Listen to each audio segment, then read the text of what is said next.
Please subscribe to our YouTube channel. Like and share this video. కశ్యపుడు అందుకే ఈ ప్రజాతులకు సంబంధించినవే గోత్రాలు ఉంటాయి. ఈ సృష్టిలో రెండు ఉన్నాయి, ఒకడు పురుషుడు, రెండు ప్రకృతి. చాలా మందివి ఋషుల గోత్రాలు ఉంటాయి, ప్రకృతి గోత్రాలు ఉంటాయి. ప్రకృతి గోత్రాలు ఏమిటి అంటే చెట్లపాల, మద్యపాల, ఇట్లా ధాన్యములు, చెట్లు, ఇదంతా ప్రకృతి. వీటికి సంబంధించిన గోత్రాలు ఉంటాయి. కాశ్యప, ఆత్రేయస, మాజాత్రేయస, అత్రి మహర్షి యొక్క గోత్రం. ఇట్లా ఋషుల గోత్రాలు కొన్ని ఉంటాయి, ప్రకృతి గోత్రాలు కొన్ని ఉంటాయి. పురుషుడు ప్రకృతి రెండు కలిస్తేనే ప్రపంచం. ఇందులో ఎవరు తక్కువ కాదు, ఎవరు ఎక్కువ కాదు. ఇది సిద్ధాంతం తెలుసుకోవాలి.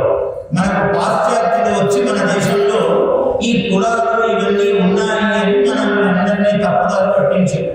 వాళ్ళే ఇప్పుడు బుద్ధిహీనంగా అందరూ బౌద్ధులు, నాస్తికులు అని అనేక పేర్లు పెట్టుకుని ఉంటారు. వీళ్ళందరూ ఒకే పాశ్చాత్య మతానికి సంబంధించిన వాడు. మామూలుగా ఇన్ని రకాలు లేరు. దేవుడు లేడు, దేవుడు లేడు, వాడు లేదంటాడు. కానీ వాడికి హిందూ దేవుడు లేడు అని వాడి ఉద్దేశంలో వేరే దేవుడు పేరు లేదు.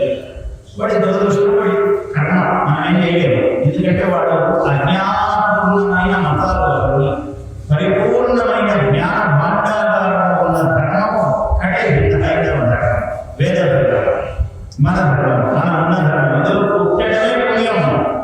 నీకు పాపంగా కొడతానంటే వాడే కూర్చుని వాడు అసలు పాపమే లేదు. దేహో దేవాలయ ప్రోక్త జీవో దేవ సనాతన. ఈ దేహమే దేవాలయం రావడం కూడా ఎప్పుడు ఎప్పుడు ప్రపంచంలో దేహో దేవాలయ, దేవాలయంగా ఈ దేహము, ఇందులో ఉన్న జీవుడే సనాతనుడైన దేవుడు. అందుకని సనాతన ధర్మం ఇది. ఈ సనాతన ధర్మంలో ఇంత గొప్ప విషయం చెప్పాడు. ఎవడు ఇంత మాట చెప్పాడు?